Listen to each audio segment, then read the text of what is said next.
demoo géej yooyu. Guédiawaye non amaguñu ko mais en fait d'abord dama bëggoon de Guédiawaye dañu perte benn champion bu mag muy Père Balla Gaye. Père Balla Gaye moo formé ñoom Balla Gaye ñoom Elton liggéey si ñoom lu bëree bëri ba jox boy yi envie ñu dem bëre ji parce que Guédiawaye quand même c'est compliqué donc boo demee ba mu créer ay jeunes yu am ay espoir di bëre di daan di am ay millions Balla Gaye di révélo ñeneen. moo créé école de lutte bi ah. yes ok donc vraiment ñu ngi koy jaale njabootam di ko jaale Balla Gaye di ko jaale Double Less di ko jaale. waaw Malal yokk si rek ni doo am na doomam bu tudd Youssou Ndour quand même borom kër gi la ko tuddee donc ñu koy. profité aussi waaw ñu profité Youssou Ndour bi bëri. di ko donc ñu ko koy jaale aussi. yes man en fait bi ma gisee feebar bi ñu naan une maladie en fait j'ai pas été d'accord avec l'appellation oui. de maladie mystérieuse parce que pour man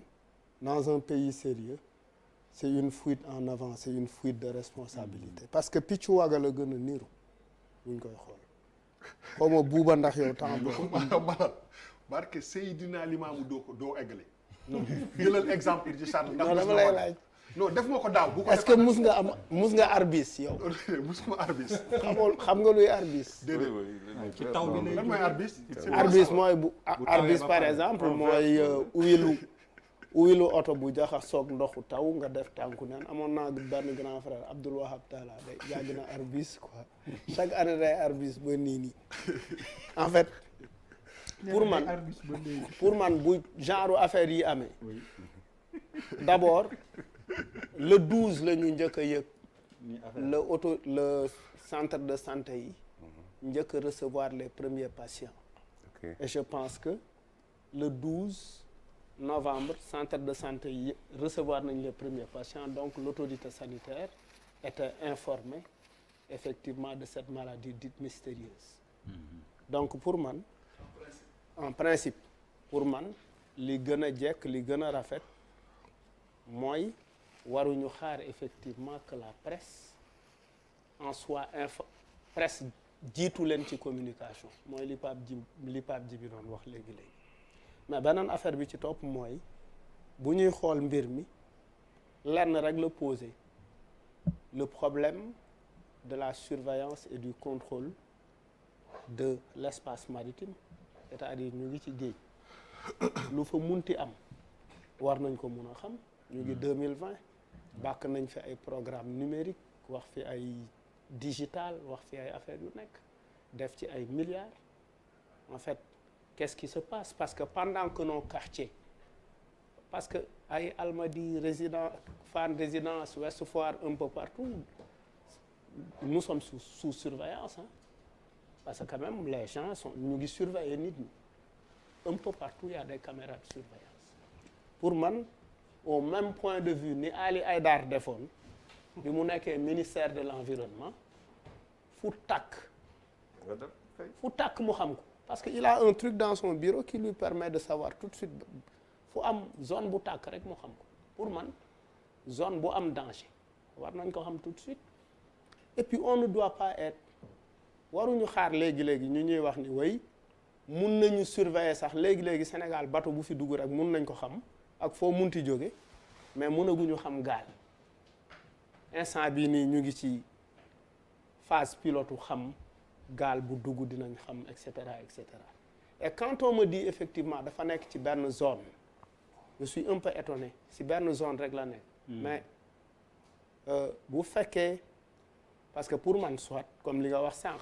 soit c'est des entreprises des industries qui sont là parce que booy xool zone u Thiaroye bi yëpp c'est une zone industrielle fala ay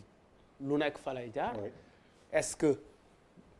du ñooñu ñoo fa verser ay déchets toxiques ou bien est-ce que gaal yi nga xamante ne ñoom la ñu signal ay licence de pêche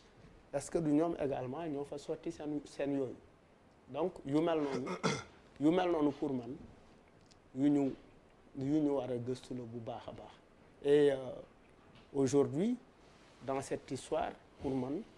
le ministère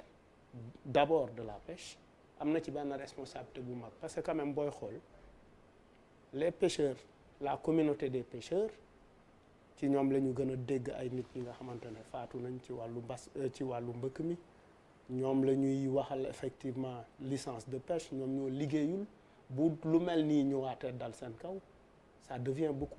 beaucoup plus compliqué je pense que dans ce pays on doit quand même apprendre à être sérieux et à être respectueux des communautés. Question peut-être triviale mais bu am solo est-ce que. mu ngi doon wax Hambourg la convention de Hambourg c'est juste pour préciser que la convention de Hambourg c'est relatif au tribunal de la mer te siège am foofu la nekk en ce qui concerne la souveraineté des États c'est la convention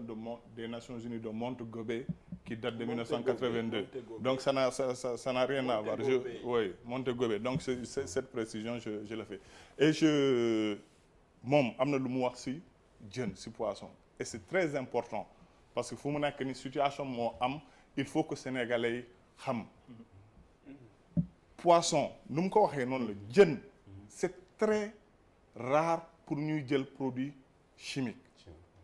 jën buy jël produit chimique ñooñu lay wax les poissons filtreurs te ñooñu nekkuñu Sénégal yu nga xam ne produit halieutique bu nga xam ne fruit de mer mooy jël produit chimique mooy muul yi ñooy jël produit chimique mais les poissons ne prennent pas les produits chimiques donc ça il faut préciser pour rassurer les Sénégalais balaa ñuy sori donc j'ai eu tort de ne pas manger le ceebu jën c'est dommage pour moi nañ lekk firi pas de souci c'est dommage pour moi allez Talibou c'est intéressant oui vas-y c'est bien en fait il y a à écouter les gens j'ai l'impression qu'au Sénégal rien n'est fait pour la pêche heureusement un acteur est là je pense l'effort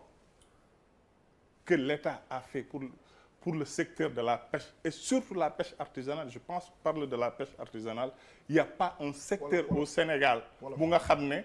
am na accompagnement boobu il faut que ñu préciser aujourd'hui appel bu ñu war a laaj bu ñu war a def mooy acteurs yi il faut que ñu organiser xam ne seen secteurs yi kenn mënu ko développer seen place ñoom ñoo mën a développer seen secteurs yi je donne un exemple en 2014 le président de la République dem Saint-Louis à Guet Ndar mu taxaw foofu ne leen je vous promets désormais l'État va dinañ engager subvention moteur de pêche ñëpp xam nañ c'était avant le 29 juin 2014 c'était avant les locales c'était le 24 octobre 2014 à Guet Ndar président ne leen dinaa subventionner en 2015 la subvention a commencé pour 5000 moteurs vu que le parc piroguier c'est 30 000 pirogues il l'a amené jusqu'à 20 000 pirogues pour da ngay joxe par exemple tu achètes un moteur qui coûte 1 200 000 yow 200 000 ngay fay état bi joxe 1 million bu fekkee ne le moteur coûte 900 000 0 franc ngay joxe ñu jox le moteur loolu c'est à côté les gilets de pêche ça coûte entre 15 000 et 25 000 état bi subventionné ko tey moom bu bëggee wu gilet 2500 lay fay. gilet boobu baaxul peu importe. gilet si non écoute on peut pas dire non c'est pas écoutez non bu nee gilet bi baaxul peut-être peu importe peut-être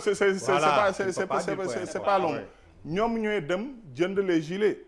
gilets sont au niveau de la DPSP et c'est des gilets avec des normes c'est normes ñoom xam nañ ils vont à la DPSP la division de la protection et de la surveillance des pêches gilets c'est des tailles c'est des tailles donc autre chose ñoom xam nañ ne l'essence pour partir en mer elle est subventionnée xam nañu ils le savent c'est subventionné pour leur permettre de vivre de leur métier au-delà de ça les quais de pêche Yoff a son quai de pêche Soumbédioune a son quai de pêche Bargny a son quai de pêche Potou a son quai de pêche Fass Boye a son site de transformation des femmes Pencum Sénégal ici à Thiaroye c'est en construction Kafountine le site de transformation est en construction Goudomp Ndangan Sambou l'état bi mu ngi def lépp pour leur mettre dans les meilleures conditions lu nga xam ne pour ñu mën a vivre de leur métier mais organisation seen biir kenn mënul ñëw ne leen organiser leen. ñoom ñooy mën a organiser Talibou les meilleures conditions ñoom rek ñoo ko mën a apprécier. parce que ñoom ñooy les bénéficiaires directs. mais c'est leur demande. Mais c'est eux qui non râlent. on ne vient pas leur imposer quoi que ce soit c'est leur demande. non. c'est la réponse à leur doléance. Personne. li mu wax Djibril. li mu wax nag moom. on est entre Sénégalais on est entre nous. li mu wax il faut qu'on se dise la vérité. li mu wax ay mesures concrètes. il faut qu'on se dise la vérité. parce que li mu wax yëpp ci affaire quai de pêche ci affaire kii yàgg naa dëkk pêcheur di ko kaas. bon ok donc bu demee ba def loolu ça veut dire